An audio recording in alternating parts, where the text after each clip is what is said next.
This video is sponsored by Sakuraco. So I suppose we're coming to the end of a few storylines from ancillary characters throughout the series in this chapter, but of course we're still continuing the final battle between Izuku and Shigaraki, also coming to the point of a huge revelation of Shigaraki with the possible origin of his quirk coming from All For One. We talked about that in the previous chapter, and I'll talk about it again in this one because at the end of the chapter, we see Izuku coming to the memory of that very moment, possibly. But that could also tie to something else that relates to Izuku. Something that might fundamentally change this series forever. Which is like another huge theory that we've been talking about for years as well. And I'll get into that towards the end because, that's when that stuff happens. But before that, we see Izuku, of course, still taking on Shigaraki. And we're cutting away to Eri. Because at the end of the previous chapter, we saw that Eri was watching the final battle on TV, and then she started to run away.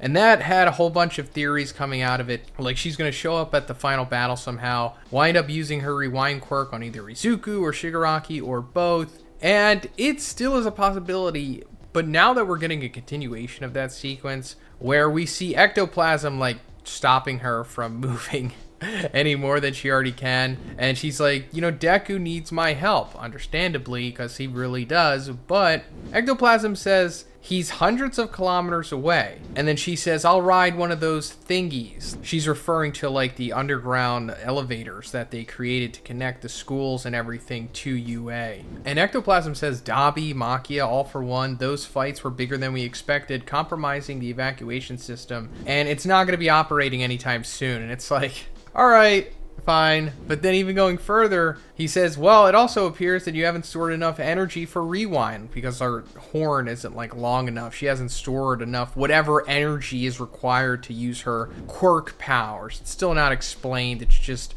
classified as energy at this point. But it's pretty much ectoplasm and almost even Horikoshi here just shutting down all of these theories and expectations that we had of Eri.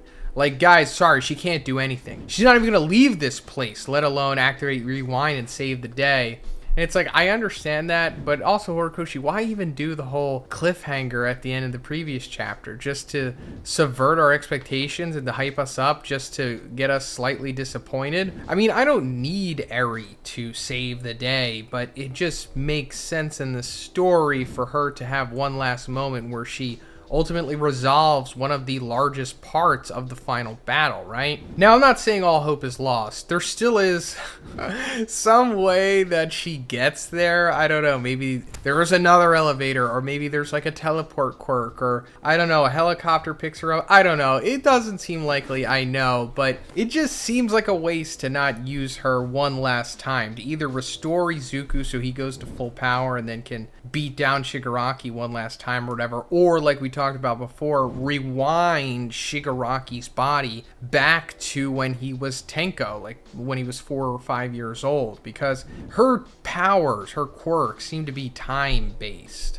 So she, in theory, could do that. But maybe not, or maybe after the final battle is over and Izuku incapacitates Shigaraki, he brings him back to wherever Eri is, and then maybe that's when she does it. The same could also go for the other League of Villain members, which we don't have any status updates on yet, like Toga and Dabi. We don't know if they're dead, although it was left off with the implications that they probably did or are going to die very soon. But, all we can really do is just, I don't know, just wait to see what happens at this point. I would say it's 50-50 if she is going to do anything to ultimately rewind something or someone. Also in this sequence, we see Kota come back because, of course, he's at where they are as well with all the rest of the civilians watching the battle. And he's comforting Eri, saying that, Big Bro Midoriya also cries easily, and so do I. I'm a crybaby. And it's I like this callback because Kota has been a recurring character in this series and has been a part of Izuku's growth as well. So it's nice that he's there in the end too, because he probably will wind up being one of the next generation of UA hero students, along with Eri probably. I'm not saying that we're gonna get a Boruto Academia, but if we did, I wouldn't be surprised if Kota and Eri are one of the main characters.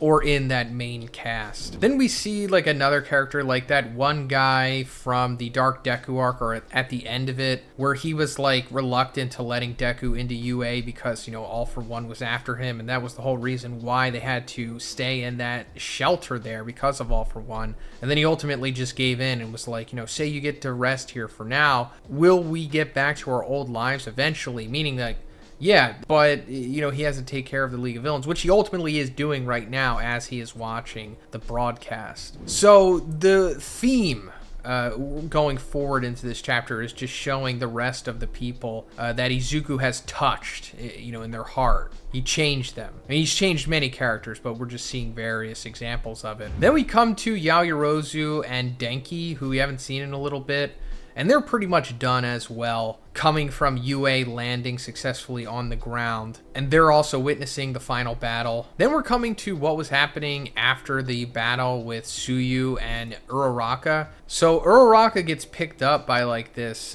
medical helicopter, I think, or just a regular helicopter. But first, let's talk about the sponsor of this video, Sakurako. Sakurako is a monthly authentic Japanese snack subscription box. Sakurako is also supporting local Japanese snack makers, because each box comes with 20 traditional, authentic, and artisan Japanese snacks, including Japanese tea and a special Japanese tableware. It also comes with this awesome booklet that gives you information on all of the snacks in the box, as well as information about Japan and its culture. Spring has arrived in Japan, and with it comes the much anticipated cherry blossom viewing season, known as Hanami. Experience the enchanting beauty of Japan's Sakura season with Tokyo Treat and Sakurako's special Sakura box. This month's boxes feature a beautifully designed Sakura theme, filled with many Sakura-inspired snacks and teas. And this month's theme is Beauty of Sakura. It features Sakura Mochi, Sakura Biscuits, Sakura Dorayaki, Sakura Donut, Sakura Candy, and many more. And of course, they all pair perfectly with their sweet Sakura tea. And this month's tableware item is their Neko Sakura dish. So they weren't kidding. Their sweet Sakura tea does pair with everything in this box, and it's actually really cool. It's like literally Sakura flowers, and they bloom when you put them in hot water. So I also tried these Sakura Shiruko biscuits. Really love the texture on these, and they have a nice sweet layer of Atsuki paste that's also enriched by Sakura powder and a touch of lime juice. So good. And for something salty, I also had to try these Okage shrimp arare. These have such a great shrimp flavor to them, as well as a great crunch. I also had to try this Sakura honey kuzumochi.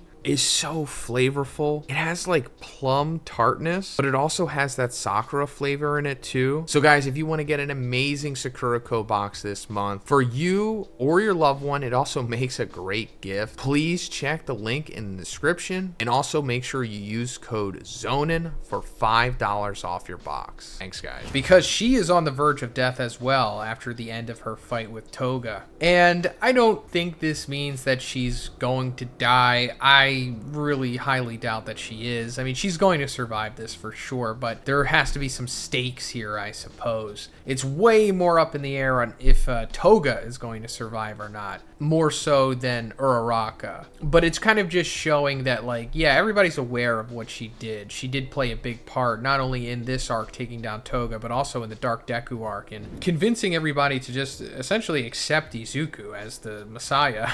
Then we're also cutting over to Hawks and Tokuya, who are both done. They can't do anything else because, you know, after the battle with All For One. Also, Gigantomachia is there as well. He's down on the ground because he got knocked out by All For One in that battle too. But they played their part, you know, like we also talked about a couple chapters back with all of the final fight against Bakugo and All For One, how everybody played their little part in taking down All For One incrementally. So no matter how small somebody did something, it all added up in the end to get to the point of All For One being defeated by Bakugo. And these are some of the players here. More so Hawks. Just, I feel like he kind of did dirty, to be honest. Like, All For One took his quirk and then did nothing with it and then just died. It's like it didn't even have to happen. But I guess Horikoshi just felt that he needed to take that quirk from Hawks. He needed to kill Hawks without killing him, you know? And then coming back to the whole recurring narrative of Izuku opening people's hearts, we see Rocklock with Lady Nagant, after she assisted Izuku, and he asks her, like, why are you helping Midoriya? And she says, well, yeah, he opened up my heart. And Rocklock's like, yeah, he does the thing that evildoers hate the most. And he's pretty much trying to do the same thing to Shigaraki here. So this could be, I don't know, some subtle foreshadowing, or just straight up telling us that he is going to touch Shigaraki's heart. Like, he's going to open his heart up the Izuku way. Because coming into the end of the chapter here, we see Shigaraki, like, freaking out. I mean, he's already been freaking out in this battle, doing the whole Quirk Singularity finger body thing. And he's like, stay away, like reaching out, trying to stop Izuku coming close to him. And Izuku's just like, I don't care. And he's about to throw this massive punch at him. But Shigaraki is also like reliving the memories at this time as well. Because we've seen that as Izuku has been giving messages to Shigaraki, they both have been reliving memories at the same time. It's some kind of glitch or phenomenon between the One for All and All for One quirk factors interacting. And what Shigaraki is seeing is the moment before he killed his father, because we see his father's like, Tenko, stop. This is like when his quirk awakened. And as Izuku is about to punch him, suddenly Izuku is seeing the memory of Shigaraki's childhood home. And he remembers what Shigaraki told him in the previous war about how the destruction of everything stemmed from that house. Which is true. It all started there when Tenko suddenly manifested the decay quirk and accidentally killed his entire family. So Izuku in the next chapter, I suppose, is going to witness this, because before this, no one was really aware of Shigaraki's origin. Only like All for One and Yujiko, and then, Tenko and Shigaraki were aware of what had happened. So once Izuku sees this, I suppose it'll give him a better way to open up Shigaraki's heart, I suppose. And like we also talked about in the previous chapter, this will probably be the point where it's revealed that All for One was the one who gave Tenko the decay quirk. And I suppose that will also allow Izuku to find a way to show to Shigaraki that he is inherently innocent and that he was just a victim of circumstance, essentially, because, All for One was targeting Tenko because he was the grandson of Nana, who was holding One for All at that time. Now, the big other theory here that could maybe tie everything together, and I don't want to say this is like guaranteed or concrete. It's just something that we've been talking about for the last 5 or 6 years at this point. I think about 5. And it's that the decay quirk may have come from Izuku. And you're thinking like, what? Wait, how? That doesn't make sense. And it's like, well, maybe it does. So remember, I said that Tenko manifested the decay quirk when he was 5 years old. Now, the age difference between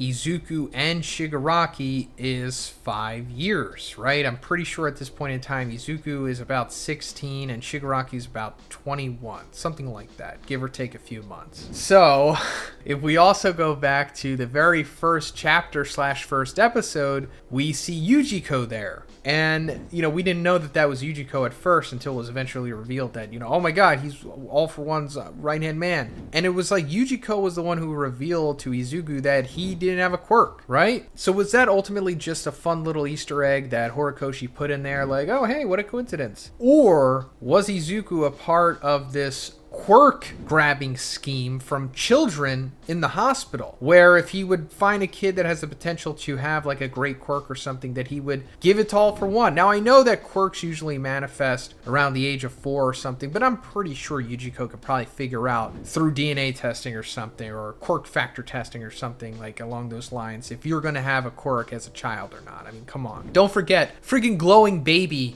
was like one of the first quirk users. His name is Baby. So that would be an incredible twist if it was actually Izuku was born with decay, but it was taken from him, given to Shigaraki, only for them ultimately to both come together via receiving One for All and All for One. But yeah, that's pretty much it for that one. Again, I'm saying it's not concrete. I'm not like banking on it and saying that this is going to happen, but there is a chance. And I think it would be pretty wild if it's revealed at the end of the series. But yeah, let me know what you think about this in the comments. And if you liked it, please give it a like and please subscribe if you haven't already. Have a great day. I'll see you in the next one.